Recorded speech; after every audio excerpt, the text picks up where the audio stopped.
ನಮ್ಮ ಮನೆಯಲ್ಲಿ ನನ್ನ ಮಗಳ 5ನೇ ವರ್ಷದ ಬರ್ತ್ಡೇಯ ಪುಟ್ಟ ಒಂದು ಸೆಲೆಬ್ರೇಷನ್ ಮಾಡಿದ್ದು ನಾವು. ಬರ್ತ್ಡೇ ಕಳೆದ ಮೇಲೆ ನಾವು ಮಾಡಿದ್ದು, ಹಾಗಾಗಿ ಒಂದು 4-5 ದಿನ ಬಿಟ್ಟು ಮಾಡಿದ್ದು ಅವಳ ಇಷ್ಟಕ್ಕೋಸ್ಕರ. ಇದು ಅವಳಿಗೆ ಕೇಕ್ ಇದು ಮಾಡಿದ್ದು ಆರ್ವಿ ಅಂತಿದ್ದಲ್ಲಿ ಬರೀ ಆರ್ವಿ ಅಂತ ಬರೆದಿದ್ದಾರೆ. ನನ್ನ ಮಗಳು ನೋಡಿ, ಈ ರೀತಿ ನಾವು ಸಣ್ಣದಾಗಿ ಸೆಲೆಬ್ರೇಷನ್ ಮಾಡಿದ್ದೆವು ಅವಳಿಗೋಸ್ಕರ. ಎಲ್ಲರೂ ಬಂದಿದ್ದರು, ನನ್ನ ಅಕ್ಕ, ಬಾವ, ಅಕ್ಕನ ಮಗ, ಹಾಗೆ ಅಣ್ಣನ ಮಗ.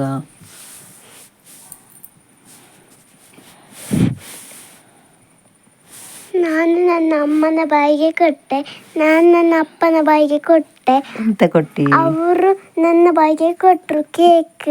ಹೌದಾ? ಇದು ಯಾರು? ಇದು ನಾನೇ. ಇದು ನನ್ನ ಅಣ್ಣ. ಇದು ದೊಡ್ಡಪ್ಪ. ಮತ್ತು ಆಕಾಶ್ ಅಣ್ಣ, ಮತ್ತು ಅಕ್ಷಕ್ಕ, ಮತ್ತು ಯತೀಶ ಭಾವ. ಅಷ್ಟು ಜನ ಇದ್ದಾರೆ ಬಂದು. ಕರಿಷ ಮಾಮ ಮತ್ತು ಕಲಕ ಇರಲಿಲ್ಲ, ಅವರಿಗೆ ಅವಾಗ ಜ್ವರ ಇತ್ತು. ನನಗೆ ಅಂತ ಸೈಕಲ್ ತಂದಿದ್ರು. ಯಾರು? ಆಕಾಶ ಅಣ್ಣನವರು. ಇದು ಯಾರು? ಇದು ಐಷಾ ಬಾಬೆ. ಪ್ರೇಯಶ್ ಬಾಬೆ. ಇದು ಅಣ್ಣ ನಮ್ಮ ಕೊಟ್ಟರು.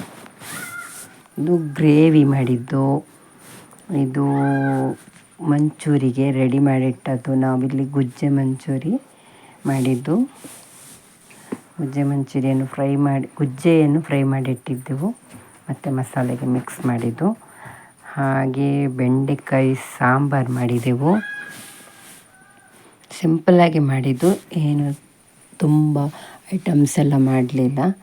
ಮತ್ತು ಗೀ ರೈಸ್ ಮಾಡಿದೆವು, ತುಪ್ಪದ ಅನ್ನ, ಕೂರ್ಮ, ಹಾಗೆ ಅನ್ನ ಸಾಂಬಾರು, ಮತ್ತು ಗುಜ್ಜೆ ಮಂಚೂರಿ, ಮತ್ತು ಒಂದು ಮ್ಯಾಂಗೋ ಮಿಲ್ಕ್ ಶೇಕು. ಇಷ್ಟು ನಮ್ಮ ಇವತ್ತಿನ ಪಾರ್ಟಿಯ ಅಡುಗೆಗಳು. ಇಷ್ಟೇ ಸಿಂಪಲ್ಲಾಗಿ ಮಾಡಿದ್ದು. Thank you.